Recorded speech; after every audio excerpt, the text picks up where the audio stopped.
பிரான்சில் ஒவ்வொரு மாதங்களும் பல்வேறு மாற்றங்கள் அமலுக்கு வரும் நிலையில் ஜூலை மாதம் அமலுக்கு வரும் முக்கிய மாற்றங்களும் நடைமுறைகளும் தொடர்பில் தகவல் வெளியாகியுள்ளது.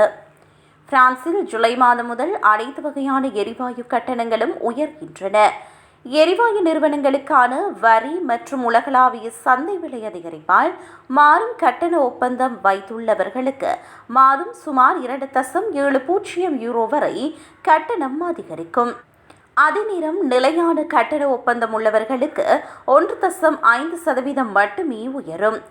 குழந்தை பிறந்த பின்னர் பெற்றோர்கள் பெற்றுக்கொள்ளும் விடுமுறை திட்டத்தில் ஜூலை 1 முதல் சாதகமான மாற்றம் வருகிறது.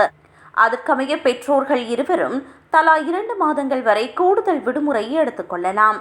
இந்த விடுமுறையின் முதல் மாதத்தில் சம்பளத்தில் 70% தொகையும் 2ஆம் மாதத்தில் 60% தொகையும் அரசாங்கத்தால் வழங்கப்படும். குறைந்த வருமானம் உள்ளவர்களுக்கான மின்சார வாகன குத்தகை திட்டம் ஜூலை மாதம் 16 முதல் மீண்டும் தொடங்குகிறது. ஆண்டு வருமானம் 16,880 யூரோ அல்லது அதற்கும் குறைவாக உள்ள சுமார் 50,000 குடும்பங்கள் இதன் மூலம் பயனடையலாம். மாதம் சுமார் 150 யூரோ கட்டணத்தில் குறைந்தது 3 ஆண்டுகள் ஒப்பந்த அடிப்படையில் மின்சார காரை வாடகைக்கு எடுத்து ஓட்ட முடியும். பிரான்சில் குறைந்த வருமானம் ஈட்டும் ஊழியர்களுக்கு வழங்கப்படும் ஊக்கத்தொகை இந்த கோடை காலத்தில் மாதம் 50 யூரோ வரை உயர்த்தப்படுகிறது. சுமார் 30 லட்சம் குடும்பங்கள் இதனால் பயனடைவர். பாரிஸ் பொது போக்குவரத்து வலையமைப்பு பயணிகள் தங்களின் வங்கி அட்டைகளை நேரடியாக பயன்படுத்தி பயணம் செய்யும் வசதி ஜூலை முதல் படிப்படியாக அறிமுகமாகிறது.